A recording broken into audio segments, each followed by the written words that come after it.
In this video, Zcash something went wrong. Learn how to troubleshoot or try again after 1 hour problem. Let's see how to solve this problem. Go to phone setting,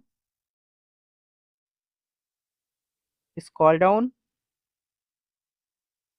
click on app management,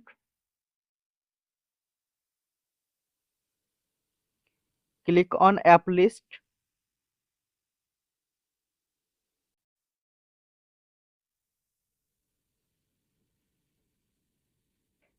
scroll down, click on Zcash app, tap on storage and cache,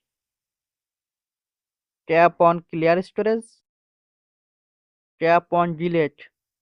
Now go to Play Store,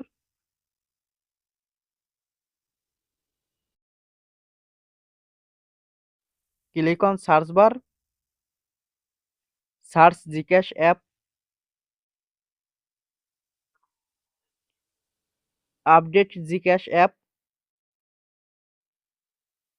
swipe down notification panel, turn on flight mode or airplane mode,